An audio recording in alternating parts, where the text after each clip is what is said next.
Flex ko lang pala itong breeding pen number 3 natin. Napakaswerte ng mga kukuha dito dahil meron tayong Inju Gigante dito na rooster and meron din tayong Shamo na rooster. No? Dito din po si Orochimaru. At mabibili nyo po yung mga sisiyo nila sa halagang 100 pesos. Sa mga pang show type naman natin na Rhode Island Red, pwede tayong mag-release nito for next month pa. Same din po dito sa mga palahe ni Sasuke. Sa September po, mapapalabas tayo dito ng mga sisiyo natin ng mga 2 weeks old. Mga first week of September yan sigurado. Ang bagong location po ng ating manukan ay Purok 4, Barangay Sulit, dito sa bayan ng Polomolok, South Cotabato. Meron kasi ako nakita na comment, no? At nagsuggest lang sa atin. Okay naman yung suggestion niya.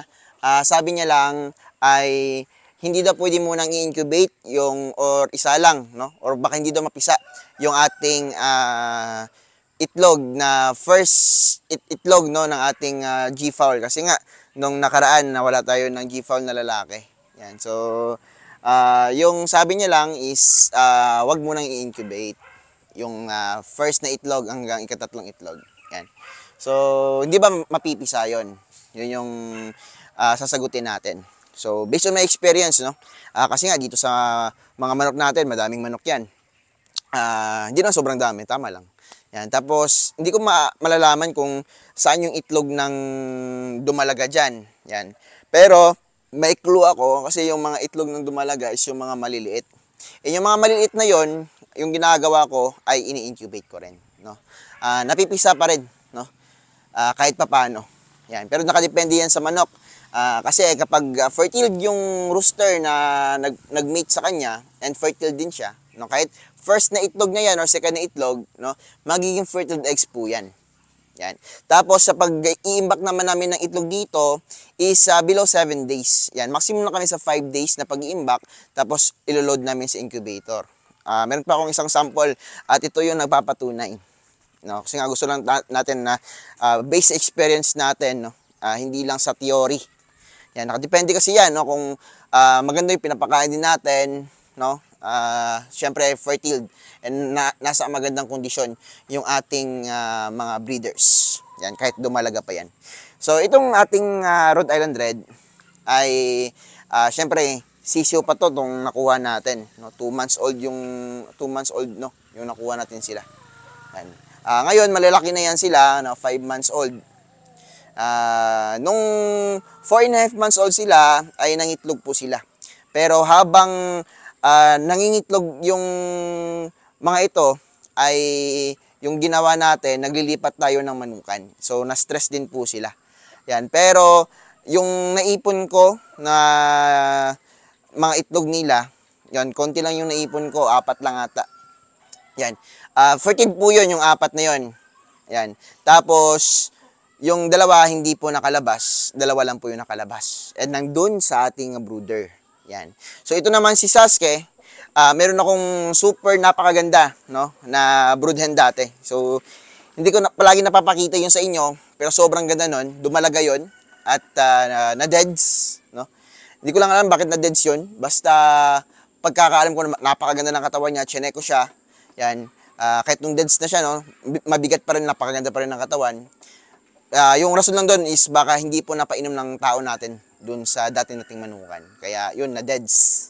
Yan, no? So, minsan kasi kapag nabilaukan po itong mga manok natin, namamatay.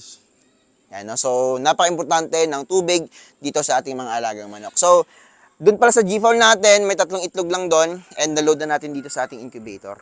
Yan. So, ano natin, no? After ilang days, ika-candle natin yan. Yan. Pero, yung nagpapatunay dito is yung ating anak ni Sasuke sa doon na deads natin na dumalaga and doon sa ating Rhode Island Red na show type. Yan. So, ito na yun, no? So, itong kay Sasuke na mga anak, no, 2 itlog lang po to sila. And itong 2 itlog na to is na-produce nung namatay na dumalaga natin. Yan. So, soon to be giants to. Tignan nyo naman yung katawan, no? Yan. So, 2 itlog lang po to sila. And talagang ginawa ko lahat, no? In-incubate ko agad para to make sure na makakakuha ako ng bloodline nung ating namatay na dumalaga. So, ipapakita ko to sa inyo. So, this is not for sale. Dahil nga ito po ang aking napakaganda na soon to be broodcocks. So, hindi pa 100% sure, pero parang mga lalaki itong dalawa na to. Yan. Minsan kasi itong mga kanawayon, sobrang mahirap po i-gender. No? Kung wala pang 1 month or 2 months, medyo mahirap pa. Minsan nga, abutin ng 2 months old, bago po sila ma 100% na malaman natin yung gender nila. Yan, so ganito po kahirap yung pag-gender. Kaya minsan mas ina-advise ko kung sa mga napapaship ng medyo malalayo, no? 2 months old mas maganda. Dahil yung mortality niya halos wala nang mortality yon dahil malalaki na. And malalaman natin yung kanyang gender. Yan, 100%. About kasi sa pakpak, no, hindi talaga 100% na malalaman doon sa pakpak. Yan, lalo na kapag ganito, yung kanawayon, sobrang hirap po. Yan. Sa ibang breed, kung iba yung color, no, lalo sa mga pang-layers, yan, pwede yung isexing. Yan. Pero ito, medyo mahirap itong isexing. Yan. Medyo malamig sa lugar namin ngayon. So, dito naman tayo sa show type natin, no. Yan, sa show type natin, meron akong super dark dito. And itong, syempre, dark naman talaga itong ano. Pero, ito sisiyo pa lang kasi sobrang dark na. Mangitim-itim na yung itsura niya. Yan. Oh. Yan. So, sayang po yung itlog na hindi nyo ilo-load sa incubator. Yan, kung may incubator naman kayo. Siyempre, sa natural, first egg hanggang third egg, matagal kasi malimliman yan. No? So, malaki na yung chance na hindi siya mapipisa. Dahil nga, matagal na po siyang na-imbak doon sa kanyang pugad. Pero kapag may incubator naman kayo, mas maganda. No? Dahil, syempre, kayo na po bahala kung kailan nyo po ilo-load. Ano, ganun na po kasimple itong pag-aalaga ng manok. Once again, ito din po, no? This is not for sale din po. Dahil nga, unang palabas pa po ito ng ating show type. Nag-meet na yung show type natin. Dahil nga, yung paglipat natin dito, no, halos lahat ng manok natin na stress. Medyo nahirapan tayo sa paitlogin sila ulit. Yan. Siguro, bumalik yung pangitlog nila ng malakas nung 2 weeks old, 2 weeks na sila dito sa akin. Yan.